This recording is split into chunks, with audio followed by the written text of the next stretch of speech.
You know what our agreement was, Zach? What? If you tell me I'm lying to you, which you have the right to as my brother. You don't got no paperwork, Wack. Stop it. That's what you think, Zach? Wack. Okay, you know what you got to do when I send it to you, right? Here it comes. His daddy been a rat since 2009. Stop it, Wack. Stop it, Wack. Okay. Hear what I just sent you. Yo, where does Wack go? Listen, that's daddy the full been a rat. file. I'm going to send you. Yo, Wack, stop it, bro. No, I'm about to send you when he ratted. Listen, the nigga been a rat since 09. I'm sending you all the work. Pooh Shiesty was 8 or 9 years old, so this is his pop, live and direct. Now, listen, you know the exposers, we sit back because I'm a strong representation when it comes to Gucci. That's bro. The man everyone called mob boss just got exposed, and it didn't come from the streets. It came straight from federal paperwork. Trail Williams Sr., the father of Pooh Shiesty, had been holding onto a federal secret for more than 15 years while building one of the most respected street reputations in South Memphis. While his son was out rapping like he was untouchable, mob boss was allegedly feeding information to the United States government. Real names, real details, real cooperation. The kind of cooperation that gets you a 5K11 motion filed on your behalf. The kind that can dramatically reduce your sentence because prosecutors tell the judge your assistance was substantial enough to matter. This isn't just street talk or rumors. The claims are allegedly backed by actual documents, and the person who dug up those files and put them in front of the world is Wack 100. Love him or hate him, he showed up with paperwork, not just opinions. It runs even deeper than most people first realized. A lot of people saw the headlines connecting Pooh Shiesty and his dad to a situation involving Gucci Mane and thought that was the full story. But that's only the surface. What Wack uncovered goes way beyond that. He dug into a 2007 federal case and a 2009 cooperation clause. We're talking about a plea deal that allegedly included an agreement to keep helping the government over time with the possibility of receiving more benefits down the line, not just a one-time deal. This points to something ongoing, something that could have been happening quietly for years. That changes everything. Because the man Pooh Shiesty once called his first co-defendant in his lyrics, the one he said showed him the way, was allegedly showing those same paths to federal prosecutors at the same time. That's not just shocking, that completely flips the whole narrative. To really understand how this all started to unravel, you have to look at who Trail Williams Sr. really was, or at least who he presented himself to be. In South Memphis, the name mob boss carried serious weight. Back in the late 90s and early 2000s, he wasn't just known, he was running one of the hottest nightclubs in the city, Club Martini. If you know, you know, drug dealers, athletes, street figures, everybody came through that spot. This wasn't just some club, this was a straight power move. This was mob boss planting his flag and making it clear, I run this. And for a long time, the streets believed every bit of it. Then fast forward, mob boss had a son, Trail Williams Jr., better known as Pooh Shiesty. The same Pooh Shiesty who linked up with Gucci Mane, signed to 1017 Records and dropped Back in Blood with Lil Durk, which went multi-platinum. The same Pooh Shiesty who put his father in his music, calling him his first co-defendant and saying his dad stepped into the streets first and showed him the lanes. That kind of talk sounded like legacy. It sounded solid. It sounded like the kind of family story the streets respect. But here, where the whole thing gets messy, what Pooh may not have known, and what a lot of people definitely didn't know, is that mob boss was allegedly playing a totally different role behind the scenes long before those lyrics were ever recorded. By April 2026, the situation was already on fire. Then Wack 100 stepped in and pushed it to another level. He wasn't just speaking on the current case. He went way further back, pulling up old layers that had allegedly been buried for years. According to Wack, and according to the paperwork he says backs him up, Trail Williams Sr. had allegedly been cooperating with the federal government since at least 2009. That is not being framed as rumor or internet drama. According to those claims, it is written clearly in federal documents tied to a 2007 case that reached a major point in 2009. Let that sink in. Mob boss, the South Memphis figure, the man tied to the image behind Pooh Shiesty, the same man Pooh shouted out in his music, allegedly had a documented connection with federal prosecutors going back to when Pooh was still a kid in school. And this is where it really turns wild. Whack 100 is not just alleging that mob boss cooperated one time and then kept it moving. He is alleging the plea deal involving Williams SR pointed to something bigger, something ongoing, something that did not stop after one case, and something that could change how people look at this whole story. The plea deal allegedly included a very specific legal clause that described his help to the government as ongoing, with the possibility of future cooperation. And that phrase, future cooperation, is not small talk. That is federal language. That is the government basically saying this person is still useful, still active, still providing something of value. That kind of wording carries serious weight. It suggests this was not a one-time situation. It points to something that could keep going, something that stays open, something that keeps a line of communication alive. Then you've got the guideline they referenced, 5K11. If you know federal law, you already understand how serious that is. That rule allows a judge to give someone a sentence below the mandatory minimum, but only if the government steps in and says that person gave substantial assistance. And let's be clear about what that means. That does not happen off small talk or basic info. That kind of motion usually comes when real details are provided, real names, real insight, real cooperation that actually helps a case move forward. According to what's being claimed in those documents, mob boss was in position for exactly that kind of consideration. That alone shifts how people look at everything surrounding his name.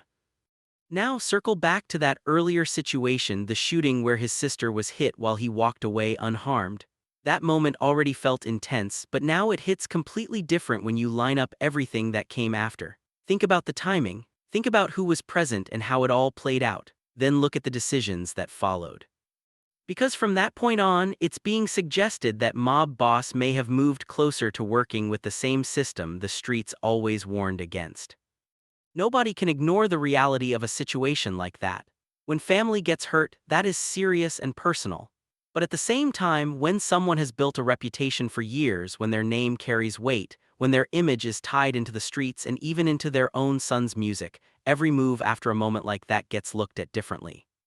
It speaks loud, it tells people who you really are when everything gets stripped down. And the story being painted in that paperwork does not match the image the streets were sold for all those years. This is where people really started connecting the dots, and once they did, it all started to line up in a way that felt unsettling. Think about Pooh Shiesty's first major legal situation back in 2020, that Miami-Dade double shooting case. The FBI stepped in, things got serious fast, and suddenly he was facing the kind of time that could change everything. Then came the outcome. He took a plea deal, 1 count, 63 months, and just like that, 3 other charges disappeared, including one that could have led to life in prison. That raised eyebrows back then, even if people didn't fully understand why. At that same time, Whack 100 was already speaking up. He jumped on Clubhouse and started telling people that Pooh had cooperated. That sparked instant backlash. Pooh's lawyer Bradford Cohen shut it down hard, calling it fake news, saying no proffer was given and that no co-defendants turned on each other. Pooh himself came out and denied it too. He even went into detail explaining the difference between a factual proffer and an actual cooperation agreement. So that situation stayed debated, with different sides telling very different versions. But here, the key point, this is not about re-arguing that case. His legal team made their stance clear and others involved backed that version up. The bigger picture is what Whack was doing at the time, even if he didn't fully spell it out. He was circling something. He kept suggesting that something about the Williams family situation was not adding up.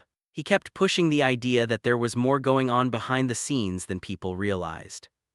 Now, fast forward to today. With mob boss's alleged paperwork out in the open, showing a 5K11 motion tied to his past, along with claims of ongoing cooperation going back to 2009, it is making people look back at those earlier moments differently.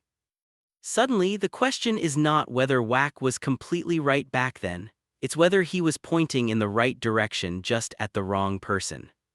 And then you add this piece on top, Pooh Shiesty's recent track FDO, released after his October 2025 prison release. In that song he says, "See my daddy, my first Cody, jumped in the streets."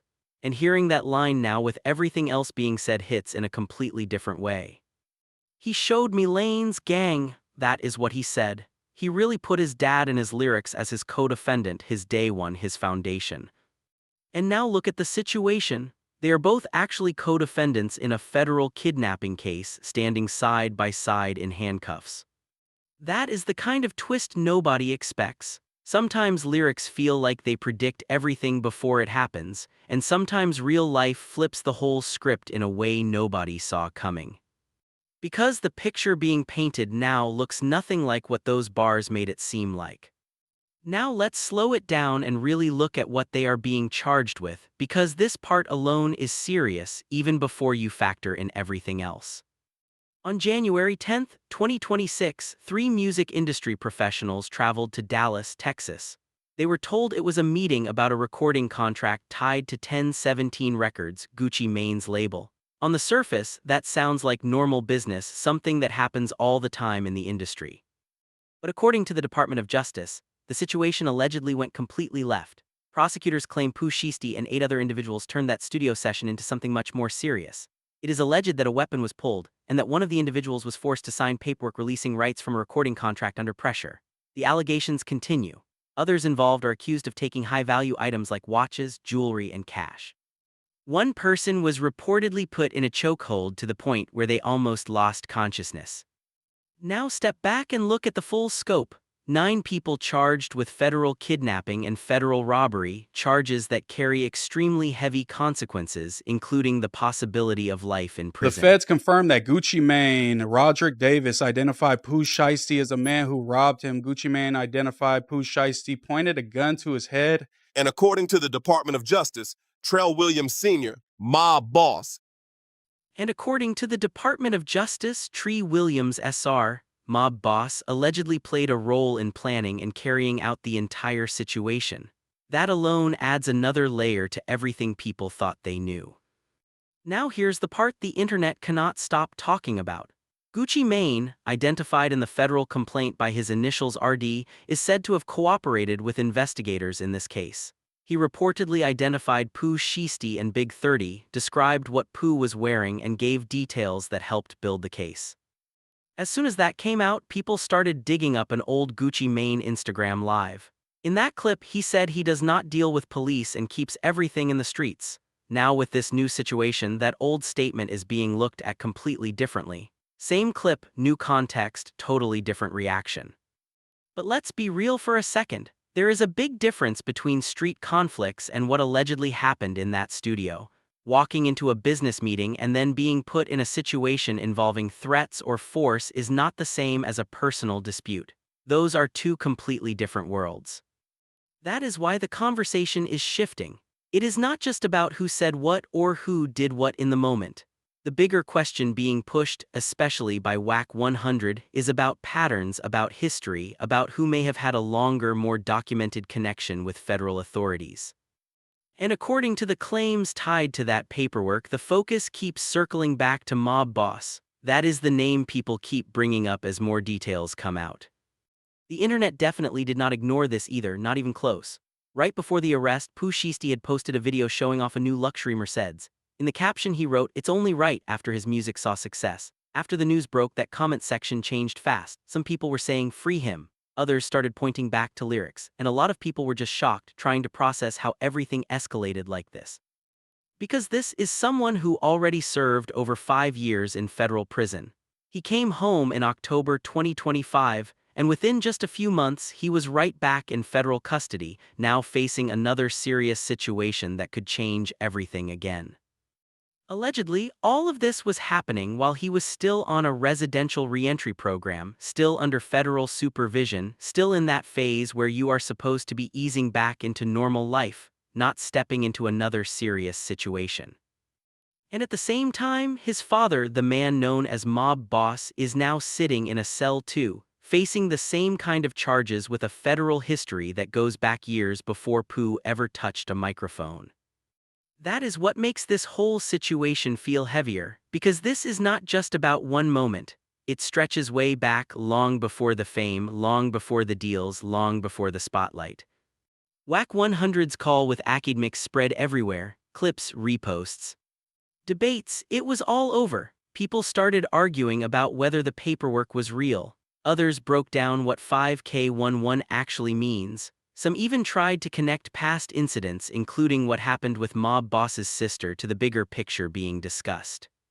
Hip-hop Twitter went into full investigation mode. Everybody had an opinion, everybody had a theory, and nobody was staying quiet. At the same time, Bradford Cohen, Pooh Shiesty's longtime lawyer, stepped back in. The same lawyer who had already gone back and forth with WAC 100 before. He made it clear again that his client is innocent and pushed back against the narrative being spread. But here is where things get tricky, because opinions can go back and forth all day, but documents are what people keep pointing to. Federal filings are not based on debate, they either say something or they do not. And according to WAC 100, that 5K11 provision is right there in black and white. Now zoom out for a second, because this story is bigger than just one person, bigger than Pooh Shiesty, bigger than Mob Boss, bigger than anyone else tied into it. This is about legacy, about the image that gets built and sold to the public, and what happens when that image starts to crack. Pooh Shiesty built his whole identity on being authentic, on representing South Memphis for real, on having a father who lived the life he rapped about. That background made everything feel more believable, more solid. Mob Boss was not just a nickname, it was supposed to mean something. It was supposed to stand as proof, as history, as foundation. But now, with everything being said, people are being forced to question whether that foundation was ever as solid as it looked. Because if the allegations are true, then the same person who showed him the lanes, like he said in his music, may have also been showing those same lanes to federal authorities at the exact same time. And that kind of possibility changes how people hear every lyric. This kind of situation is not completely new in hip-hop. There have been other moments where reputations did not hold up under pressure, where paperwork told a different story than the streets. But this one feels different. It hits harder because the father-son story was at the center of everything. Because he spoke about his dad directly, clearly, and often. And because if those allegations turn out to be true, then the gap between the image and the reality is not small, it is huge. And that is the part that keeps hitting the hardest. If Mob Boss was really cooperating with federal authorities as far back as 2009, when Pooh was still a kid, growing up in that environment, learning what he thought was the street code, then what does that say about everything he believed about himself? Was it all real, or was it a story being built inside something that was never as solid as it looked? Now let's be clear, this is not about deciding guilt or innocence. The courts are going to handle that. People are still innocent until proven guilty. WAC 100 has been wrong before, and these paperwork claims are still being challenged. But at the same time, this situation is forcing a conversation that hip-hop has avoided for a long time. It is making people question who gets celebrated, what real actually means, and how these street legends are built up, and what happens when that image starts to fall apart. Pooh Shiesty once said, "Your daddy a killer, but you ain't." That line was about drawing a line in the sand. It was about saying his background was real, his roots were solid, his name carried weight. And now look at the moment we are in. April 2026, both him and his father are in federal custody, both facing serious charges that could change everything. And the same man he called his co-defendant from the start, his Cody, is now being accused of something that goes way deeper than anyone expected. That is not just irony, that feels like a full circle moment that nobody could have predicted. Here is where everything stands right now: 9 individuals charged, federal kidnapping, federal robbery, Pooh Shiesty and Mob Boss both in custody, co-defendants now standing together in federal court. The Department of Justice is building its case. Defense teams are pushing back hard, and if convictions happen, the consequences could be severe. They are looking at life, no parole in the federal system. This is not county time. This is the possibility of spending the rest of their lives in a federal prison for both father and son. And underneath all of that is the real shock factor, the claims tied to that past case, the 2007 situation, the 2009 cooperation, the 5K11 provision, and the idea of ongoing assistance. These are not small questions, these are the kind that do not just disappear. Those are questions his legal team will have to respond to, And at the same time, the streets are already forming their own opinions. Because perception moves fast, and right now a lot of people are not looking at mob boss the same way they once did. Real recognize real, that's what people say, but now the conversation is shifting. So speak on it. Do you think Pooh Shiesty can separate his legacy from his father's alleged past, or does this situation put his entire story into question? And what does this say about how hip-hop builds its icons, how these images get created, pushed, and believed until something like this shakes everything up? Make sure you drop your thoughts in the comments, hit that like button, subscribe if you're new, and share this so more people can tap in. Stay locked in because this story is far from over and every update is adding another layer to it. 2026 is moving fast. The culture is reacting in real time, the courts are moving even faster, and the truth, no matter how deep it is buried, has a way of coming out.